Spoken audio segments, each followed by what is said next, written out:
And a Fox News alert right now, a manhunt underway for one of Mexico's top drug lords who just escaped from prison, not once, but now for the second time. How in the world does that happen? To get some answers, we have Texas Governor Greg Abbott.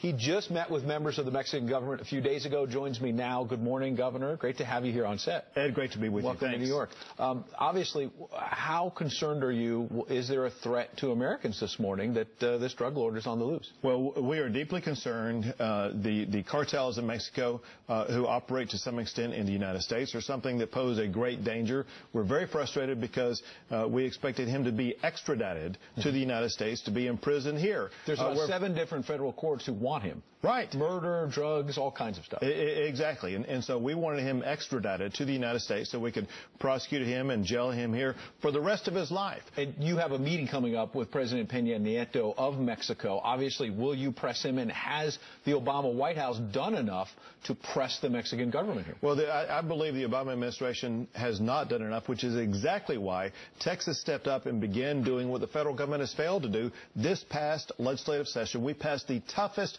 border security program any state has ever had in the history of this country. One reason is so we can better crack down on cross-border cartel-based activity. When you see what's happening with this drug lord on the loose, Donald Trump, Republican presidential candidate in your party, says, I told you so.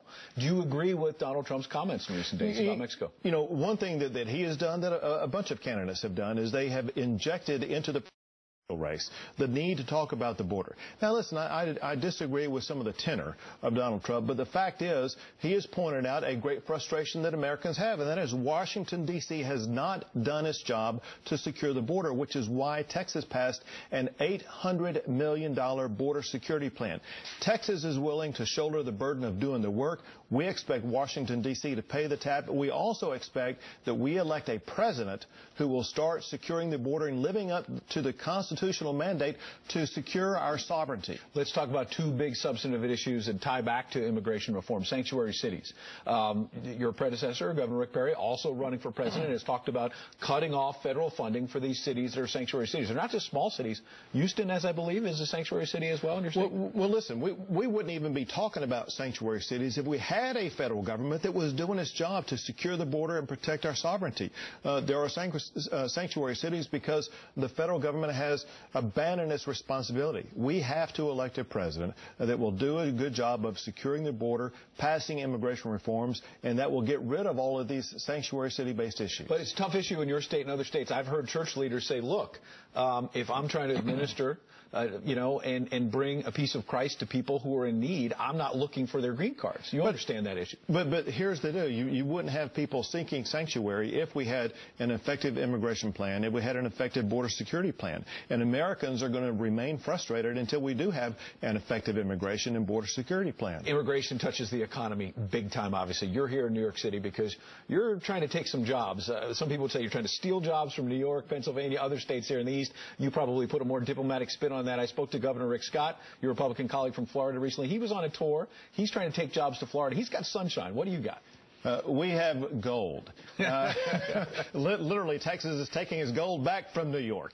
But we have green as in money because we just finished a legislative session where we cut taxes in Texas even more. We have no income tax, no corporate income tax, and now we cut the business franchise tax by 25%. We sped up the permitting process. We're elevating our education so that we will have the best workforce in the United States of America. Are you concerned, though, that cutting taxes that much will hurt the education system and the revenue coming in? No, because while at the same time we cut taxes, we spent more money on education and on transportation than Texas ever has. So we have the Texas model for doing business, the Texas model for governing, showing that we can provide quality resources to services while at the same time cutting taxes. You'll be at the New York Stock Exchange tomorrow? I'll ring the bell at the NYSE tomorrow. All right, good. We'll be there as well, covering it live. Good to see you, Governor Greg Abbott, in person. Thank you. Good luck.